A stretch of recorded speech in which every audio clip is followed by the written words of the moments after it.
because we're in for a ride into the land of dawn for game number 1 between Burn X Flash and Echo Philippines. They're going to be starting things off very, very default. We're not seeing a fast force start coming in from Burn X Flash, and even for the side of Echo, they just want to play a standard game for now. Hit those level 4s, look for a neutral fight, and immediately start looking for plays. But keep in mind, D7, at this stage of the game, he's still very susceptible. He has no real means of escaping once he gets caught, so he has to play a very safe game, especially if he does have his abilities up. It brings me back to the question, right? Mincetar into the composition that Echo have brought, right? Sanji, Benny, Yaoi, how is that gonna fare for them in the long run? Well, in the long run, terribly, in a matter of fact. So it's about timings of fights, right? It's about when that King's Calling is available and how exactly is Echo able to bait that out. Because remember, if we're talking about pickoff or engagement tools, Echo has a little bit of both, right? They've got Samford, who can initiate the fight to maybe get the King's Calling. They got Yaoi to kick somebody out of position to maybe get the King's Calling, and then it's about to push and pull. D7 trying to get himself away, immediately terrified, but Echo just wanted to poke D7. Very interesting here. Okay, so a little bit of aggression happening on the board right now, but you know, Chima, wow, he's actually getting chunked really low by Karltizi. In the, turtle acquisitions, how is that going to go? Right? That's where it gets really good for Burn X Flash, because it's a timing that Echo can't really play around. So you'll see how Echo kind of positions around it, right? Keep in mind that Echo's the one that doesn't want to make that first move, but when it comes to neutrals, they kind of don't have that choice. And Burn X Flash are going to have to try and hold them hostage for as long as possible. As long as they've got the King's Calling, it's going to be tough. So look, Samford, he's walking right up to their faces, and Sanji's making sure Tribe Rush is going to be a safe angle. And D7 immediately just get kicked by the hands of the Yaoi. ATM is the one that actually manages to take the turtle off for himself. But Jamar, even though he was trying to get himself in, he still managed to dash himself right out, leaving ATM all alone. But somehow, Burn X Flash didn't lose more than one person, and they got a turtle. Okay, so a little bit of an advantage here for Burn X Flash. Do you agree with that? Yes. I mean, I would like to believe that, but let's also keep in mind that Valentina can do the exact same thing that D7 wants to do, right? It's whoever finds that big engage first won't be able to drop it. And of course, Way of the Dragon connects down to D7. This is yet another time where D7 gets constantly targeted. It's all about his ult. It's literally all about his ult. That's what this entire game is about, right? You're gambiting upon your opponent. You're trying to steal his ultimate because it really hurts both sides of the composition. It seems it's a lot about disengage from the side of Burn X Flash when it comes down to D7. I mean, ideally, they don't want to be just disengaging, right? You need to be able to get some kind of value or profit. The only issue is that there's only one of D7, and not everybody is able to, quote-unquote, find that pick. So that's when you start adding ATM into this mix. And hopefully, by the time he's unlocked from his lane, he's actually capable and strong enough to start threatening that back line. I actually find this quite interesting, right? Both of the mages opted for the discount emblem. And sometimes we see a little bit of a mix for Novaria, right? Sometimes Impure Rage, sometimes Magic Worship. But here, Mystery Shop against the Valentina. Oh! Nice catch. However, it doesn't seem like they managed to lock Sanji down for even longer and had to use the King's Calling. Pre-buffering. That's really great coming in from Sanji's side. He didn't want to use his ability, so using that flicker is just a very safe method to do so. And not to mention that the fact that he's already used the IMU, so no point going further than that. Other than the fact that we need to keep in mind, again, D7 he's got his flickers back up, and I think, Burn X Flash, they're going to be setting up for this neutral fight. So get ready for it. Look at the positioning from Echo. Doesn't seem like the rest of the members from the side of Burn X Flash will be able to stop Yaoi from pushing right in, as that is going to be yet again another kick from Yaoi. This man is never, ever going to stop. Yeah, that's the thing about Echo, right? They are so quick on the objectives. We saw that in their previous series as well. And when it comes down to it, they really know just how to make things uncomfortable for their enemy.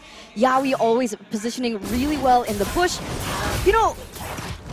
Positioning is so key, right? Bushes are so key. Vision is so key. Burn X Flash actually has CCAT. So with CCAT, shouldn't they have a little bit more to play around with? Try to, shut down Yaoi with a surprise Way of the Dragons. I don't think it's surprise that they're worried about, right? They can scout him out, of course, but do they really threaten Yaoi just yet? You only have damage. You don't have a necessary means to lock him down, and that's the big problem, right? D7 is going to try and be that guy, but he doesn't want to waste too many of his resources. The most he can do, the most he can commit for is the Spear of Glory, but anything more than that, that's far too many resources. With 4 men all the way down south, they would want to target this first tier defense turret as much as possible without losing a single person. But Next Flash moved forward and advances and manages to clear the wave, at least for now. All right, and that's a 1,000 gold lead already being attained by Echo. It seems like they're putting a little bit of focus here on to Donut, trying to shut him down from the first few minutes of the game, but they haven't been able to catch him. Very patient on their buttons. Oh, Way of the Dragon connecting on the D7 once again. King's Calling blocked down, but it doesn't seem like Yaoi is affected by that at all. They still manages to collapse down on the D7. Third death already. In the meantime, we're just gonna be chilling right up in the top lane where Shamar finds himself on the edge against the Grok. Yaoi escapes himself away from ATM while we are still continuing to look at Donut taken down. And this is all spiraling out of control for Next Flash. Look at the mid lane. It's already getting shoved on top side. We're already getting a huge shove as all places have had a successful trade. Now they continue to push even further in the mid lane. Are they gonna go for it?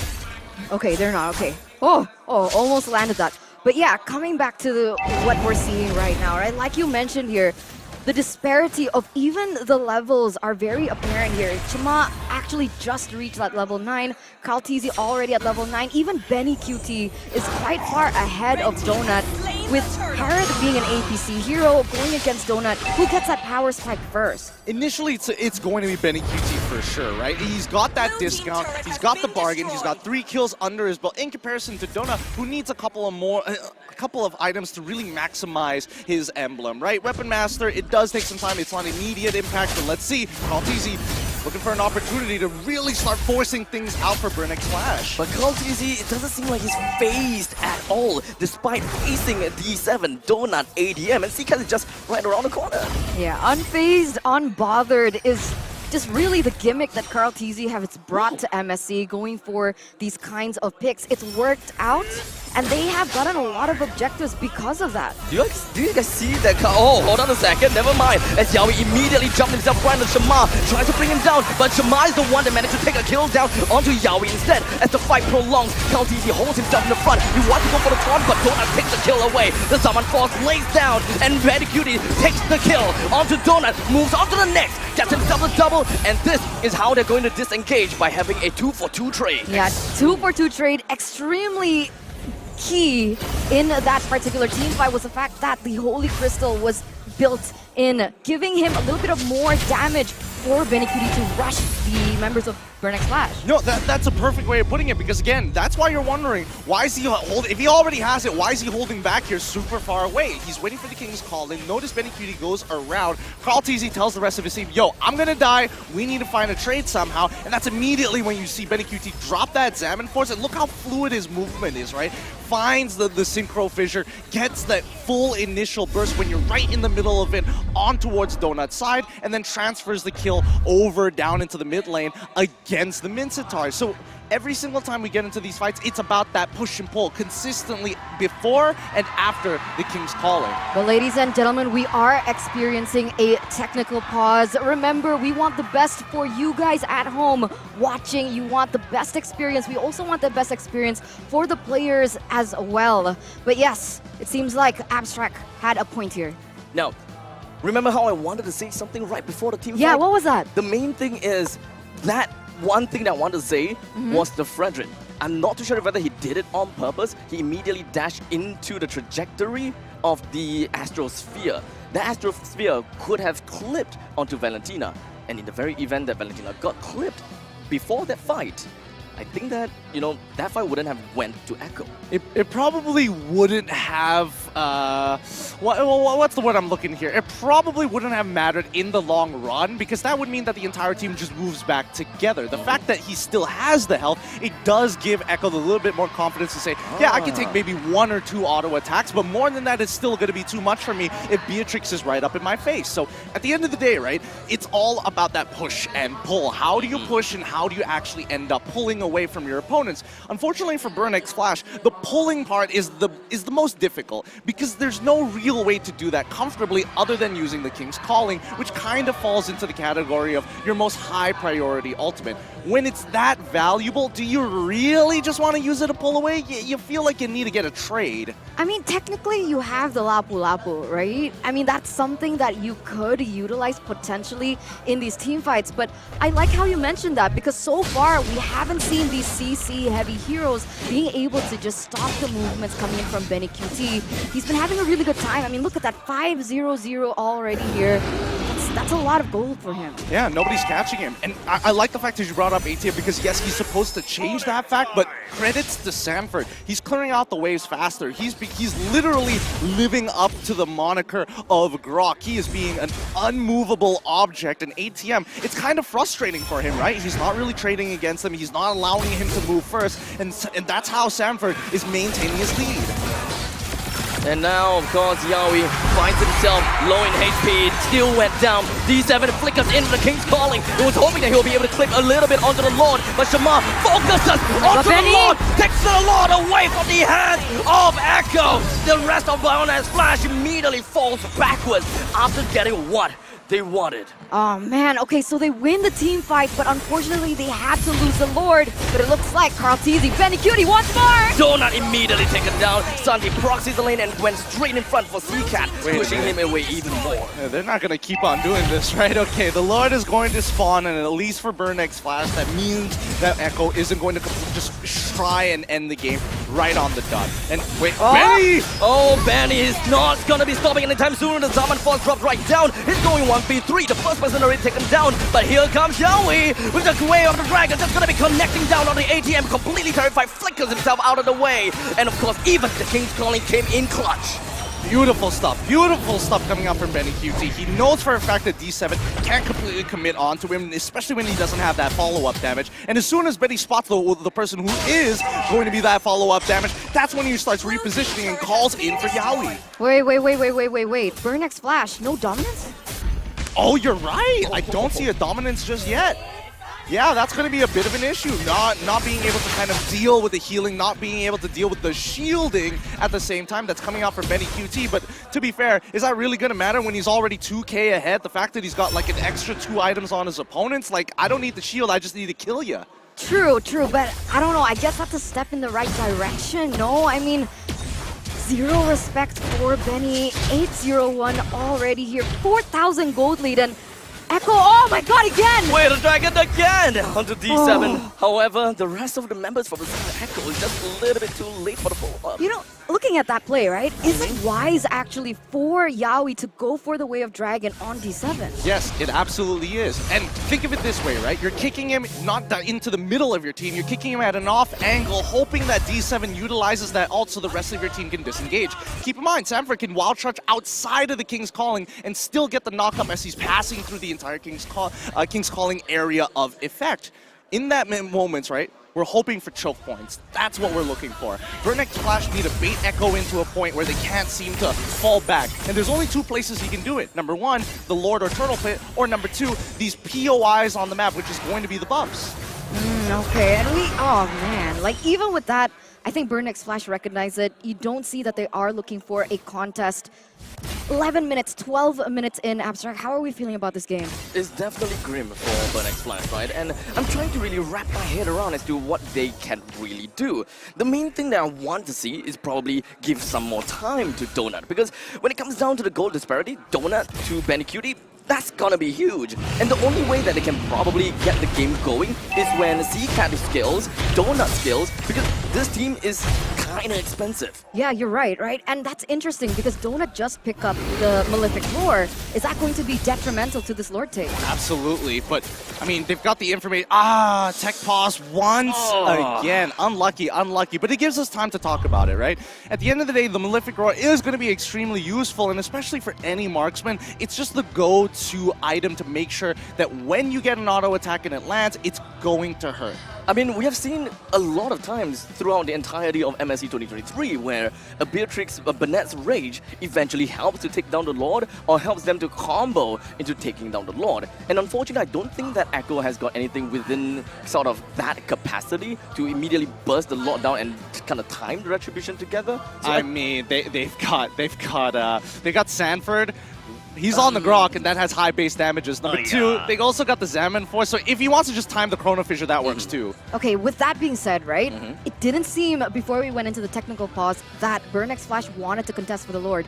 They were in the bottom side. What were they doing there? They know that they can't necessarily win out these fights. They know that they're behind, and they recognize that, right? Because again, they're just going to play for high ground defense. They've got a Beatrix, so why not abuse the fact that the Beatrix has two ults that are really particularly good at clearing out waves? So in conclusion, they want to manipulate that bottom lane and then go to the Lord? Or are they just going for a completely different target here? I think they're going for a completely different target.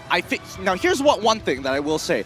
For all intents and purposes, Shima might still try to go in 1v5 maybe to steal this away. There is that possibility. I won't take that away from him. He's already done it once. I wouldn't be too surprised if he does it again. But in trade, right, I give you the second Lord of the game. I might be able to get a tier 1 down on the bottom side, and then we start playing high ground right from our base until we start coming back to playing an even playing field, which I would say would happen around 14th, 16th minute. Short pause in our discussion here. Ladies and gentlemen, for those of you watching at home, you guys can redeem this code because we love y'all, you know, we appreciate y'all. Thank you so much for tuning in for this match right now here between Burn X Flash and Echo. You guys can, you know, tap your ROG phone just a little bit there, go for the code, get it before LaFell gets his hands on it, because I promise you he's very quick with his fingers. But coming back into that discussion here, Lord fights. We mentioned that Burn X Flash are in a little bit of a tough spot because of how many resources that Echo has in their arsenal. So, Abstract, do you think that they should look for a pickoff instead? Do you think that they should go for a backdoor maybe against Echo? Honestly, right now, I don't think that they're capable of doing all of that yet. So I do like the idea of Shima just going in and just play whatever that he can to really weave himself in and out at the same time. But at least they managed to, you know, find some counter value by bringing down the first tier defense turret in the bottom lane. At least it gives them some more gold to work with. Well, let's see how much gold is going to be necessary, right? I mean, we're coming to a point where Echo is going to hit 42k faster than Burn X Flash. But once Burn X Flash hits 42k of their own, the game starts to even out amongst the marksmans, right? Both gold lane players, and especially if we're talking about Benny QT, he's in a comfortable spot. I think he's already got full build. He's 8 kills into this game, power farming, level 15 at the same time. But if we come back over to Donut, he's 2 levels away from max level, and I'm sure he's 3 items off from actually being at his full build. With that in mind, we need to make sure that we understand the fact that Shima needs to be the one that baits out the big spells from the side of Echo. I'm hoping that he's gone for full tank and switched out some of his items. As the Lord now raises his trident, crashes down onto the middle lane first tier defense turret, the top lane is pushing in as well, while KaoTZ is hoping that he will be able to bring down the second tier defense turret in the bottom lane as well. And that will effectively wipe out all the outer turrets, allowing Echo to have quite a bit of a push lane down the middle line, which Echo would probably make full use of. Oh, Yowie! With the flicker in and the kick right down onto ATM. He's gonna be the first person to be taken down while D7 continues to move on forward with the King's Calling. That is going to be one death from the side of Burn X Flash while Yowie sacrifices himself for the greater good. Very aggressive play by Yowie earlier. It does get a trade onto ATM, and this brings me to the point that I really wanted to bring up earlier. Burn X Flash has such an amazing amount of high ground. So when it comes down to the defense, it's going to be a little bit more tricky for Echo, who direly needs to end this as soon as possible. I mean, I don't know whether they want to end it as soon as possible. They already played a 39-minute game. Maybe they want to make it into a 40-minute game. Look, they've scrimmed probably they've had longer scrims than professional games. I'm going to be really honest here, but 5-12 so far. Obviously, it's not looking good. But as I mentioned, 14 to 16 minutes is when you're going to see Burnex Flash actually start evening out that score. If we're looking at Novaria, she's got more than enough items, and I like the fact that she did. Oh, hold on. Oh, and of course, the Diamond Force drops down. D7 even had the King's Calling. There's so many knockdown going on, but it doesn't seem like it will bother Echo at all as they marches right on in. They find D7. He still have immortality, but what can the immortality really do for them? They focus us down onto every single one of these creeps, but where are all the creeps in the top lane? It is still left with a sliver of health on the turret. Well, I mean, you mentioned that Lancelot needed to bait resources. He did, but he died in the process, so this is looking very grim. Yaoi kicks ATM back to his fellow teammates, but perhaps this is what we want to see. The Astro Echo connects down onto Echo, but that immediately pushes Echo away because they just don't want to deal with this. Here's the thing, right? Yes, Chama needs to bait out resources, but they can't be working in pairs. 2v5 is still not good odds for him at the end of the day, and they have to recognize that not everybody's at max build. 7.6k deficit for them as of right now, and if this game drags on for another 2 minutes, the gold lead isn't really going to matter at the end of the day, which is when Burnex Flash probably want to burn out these resources or buy this Lord Pit. That's what I was waiting for, not buy the purple side, and I think even for Chama, he probably just wanted to have his purple buff more than anything else. I mean, you know, being an assassin against someone like Echo, it's not an easy feat to do because you know that you are going to be bullied for that purple buff, especially when you don't have the map control, and that's exactly what we're seeing here. It's just, oh, wait, what? Yaoi connects down onto Donut. What were you doing there, Donut? Oh no, not Donut! This is right before the Lord. Do they even need the Lord? Okay, they're going for the Lord, they're going for the safe pick, but that's not looking good. 30 seconds left, the Lord is gonna spawn.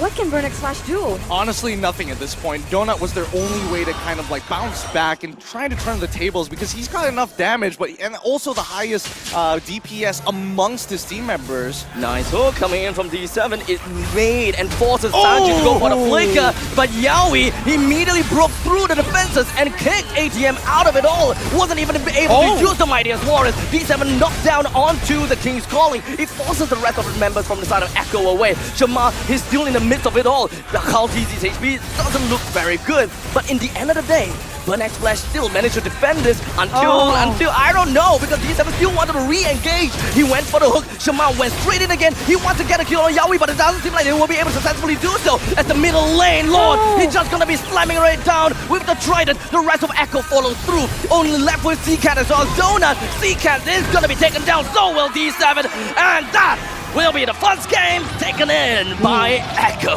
Wow, all right, Echo really bringing their A game